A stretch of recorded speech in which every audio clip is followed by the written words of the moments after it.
Praise the lord. ఆత్మీయ పోరాటము జయ జీవితము పార్ట్ 1. ఎఫెసీయులకు రాసిన పత్రిక 6వ అధ్యాయము 12వ వచనము. మనము పోరాడునది శరీరులతో కాదు గాని ప్రధానులతోనూ అధికారులతోనూ ప్రస్తుత అంధకార సంబంధముకు లోకనాథులతోనూ ఆకాశ మండలమందున్న దురాత్మల సమూహములతోనూ పోరాడుచున్నాము. ఈ లేఖన భాగమును బట్టి మనము అనగా రక్షింపబడినటువంటి ప్రతి ఒక్క విశ్వాసి ఈ పోరాటములో ఉందురని చూచున్నాము. ఈ పోరాటమునే మనము ఆత్మీయ పోరాటముగా పిలుచుచున్నాము.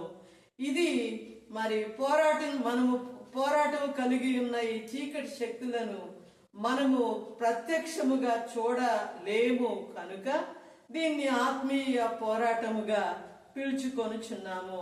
ఏలయనగా ఇప్పటి వరకు చెప్పబడినటువంటి ఈ విరోధులు అనగా ప్రధానులు మరి అధికారులు, అంధకార సంబంధమైన లోకనాథులు, ఆకాశ మండలమందున్న దురాత్మల సమూహములు ప్రత్యక్షంగా ఈ పోరాటంలో మనకు కనిపించు విధముగా అవి మన మీద పోరాటము కలిగి ఉండవు. కానీ వాటికి శరీరములు అనగా రక్త మాంసములు లేని కారణమును బట్టి మన పరిసరముల్లో ఉన్నటువంటి శరీరుల ద్వారా వారిని ప్రేరేపించి మన మీద దాడి చేయునని గ్రహించుచున్నాము. సో శరీరులు మన పరిసరముల్లో మన పరిస్థితులను బట్టి మన మరి ఇంటరాక్షన్ లో ఉన్నటువంటి మనుషులు అనగా వారు మన కుటుంబంలోని వారే కానీ, బంధువర్గంలోని వారే కానీ, స్నేహితుల్లోని వారే కానీ, సంఘంలోని వారే కానీ, సమాజంలోని వారే కానీ, ఇరుగు పొరుగు వారే కానీ, మనము ఉద్యోగం చేయు స్థలముల్లో ఉన్నటువంటి మరి మనుషులు, యజమానులు, దాసులు, రకరకములైనటువంటి మనుషులు వాటికి తోచిన విధముగా వారిని ప్రేరేపించి మన మీద అవి దాడి చేయునని గ్రహించుచున్నాము. సో అవి మాత్రమే కాకుండా గలతీలకు రాసిన పత్రిక 5వ అధ్యాయం 17వ వచనములో చెప్పబడినట్లు శరీరము ఆత్మకును, ఆత్మ శరీరమునకును విరోధముగా అపేక్షించును. అనగా మనము కలిగి ఉన్నటువంటి ఈ స్వంత శరీరము కూడా ఆ దురాత్మల చేత ప్రేరేపింపబడినదై దురాశలు మరి పరిశుద్ధతకు వ్యతిరేకమైన అపవిత్రమైన కోరికలు కలిగి ఉండుట ద్వారా కూడా మన ఆత్మకు విరోధముగా అది పనిచేయునని, మన మీద దాడి చేయునని మనము గమనించుచున్నాము.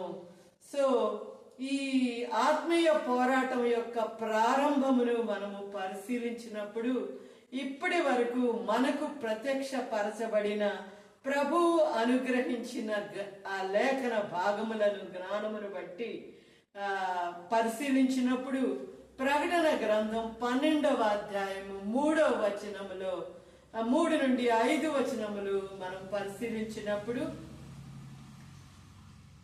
అంతటా పరలోకమందు ఇంకొక సూచన కనబడెను.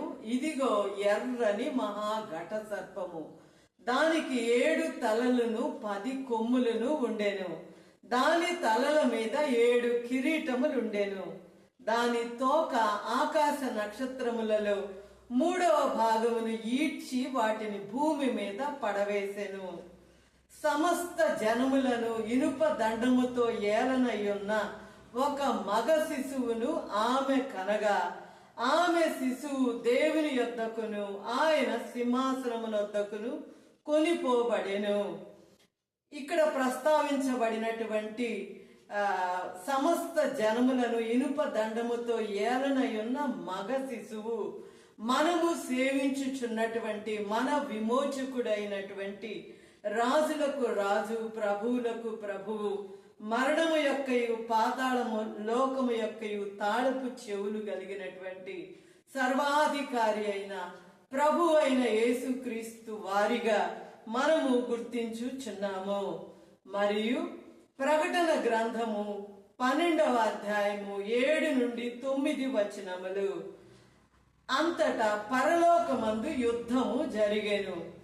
మిఖాయేలును అతని దూతలను ఆ ఘట సర్పముతో యుద్ధము చేయవలనని ఉండగా ఆ ఘట సర్పమును దాని దూతలను యుద్ధము చేసిరి గాని గెలువలేకపోయిరి గనుక పరలోకమందు వారికిక స్థలము లేకపోయెను. కాగా సర్వలోకమును మోసపుచ్చుచు అపవాది అనియు సాతాననియు పేరు గల ఆది సర్పమైన ఆ మహాఘట సర్పము పడద్రోయబడెను. అది భూమి మీద పడద్రోయబడెను. దాని దూతలను దానితో కూడా పడద్రోయబడిరి. సో ఈ లేఖనములను బట్టి మరి అపవాది సాతాను అని పిలువబడుచున్నటువంటి ఆది సర్పమైన ఆ మహాఘట సర్పమును అతని అనుచరులైనటువంటి దురాత్మల సమూహములను పరలోకములో వాటికున్న స్థలమును ఆ పరలోక భాగ్యమును కోల్పోయిన కారణమును బట్టి మరియు భూమి మీద పడద్రోయబడిన కారణమును బట్టి అవి మన భూమి మీద మనతో పాటు సంచరించు వివిధ తంత్రములను కుయుక్తులను ఉపయోగించి మరి వాటి స్థానమును మనము పొందబోచున్నాము గనుక వాటికి లేని ఆ పరలోక భాగ్యమును మనము కూడా పొందకుండునట్లుగా అవి మరి ఈర్ష్యతో ద్వేషముతో అసూయతో మనము మన గమ్యమును చేరకుండునట్లు అనగా పరలోక భాగ్యమును మనము కూడా పొందకుండునట్లు వాటి నిమిత్తమై దురాత్మల నిమిత్తమై ఏర్పరచబడినటువంటి ఆ నరకము అగ్నిగుండంలోనికి మరి ఆ కీడులోనికి మనల్ని కూడా ఈడ్చుకొని పోవాలని వాటి ఉద్దేశము తంత్రములై ఉన్న కారణమును బట్టి అవి మన మీద మరి ఈ విధముగా దాడి చేయనని గమనించుచున్నాము. ఈ ఆత్మీయ పోరాటములో మనము జయము పొందవలయుననిన స్వంత శక్తితో మరి మనము జయము పొందలేము. కానీ ప్రభువు మనకు అనుగ్రహించినటువంటి ఆ యుద్ధోపకరణములు మెలకువలు మనము పాటించుచు మరి జాగ్రత్త కలిగి ఉన్నప్పుడు మాత్రమే రోమీలకు రాసిన పత్రిక 8వ అధ్యాయము 14వ వచనములో చెప్పబడినట్లు దేవుని ఆత్మ చేత ఎందరు నడిపింపబడుదురో వారందరూ దేవుని కుమారులయుందురు అని సెలవిచ్చినట్లుగా పరిశుద్ధాత్మ దేవుని యొక్క నింపుదల నడుపుదల కాపుదల ఉన్నప్పుడు మాత్రమే ఈ ఆత్మీయ పోరాటములో మనము జయము కలిగి ఉండగలమని గమనించుచున్నాము. అంత మాత్రమే కాకుండా ప్రకటన గ్రంథములో వివిధ మరి ఆల్మోస్ట్ అన్ని సంఘములను ప్రభు హెచ్చరించు జయించిన వానికి ఈ బహుమానములు మరి పరలోక రాజ్య నివాసములు మరి పరలోక రాజ్య భాగ్యము అని సెలవిచ్చిన కారణమును బట్టి తప్పనిసరిగా రక్షింపబడిన ప్రతి విశ్వాసి ఈ పోరాటములో ఉన్నారని గమనించబద్దులమై ఉన్నాము. సో పోరాటం లేదు అని మనము తలంచిన ఎడల అది మన మనోనేత్రములకు అపవాది కలుగు చేసిన గ్రుడ్డితనముగా మనము చూచుచున్నాము.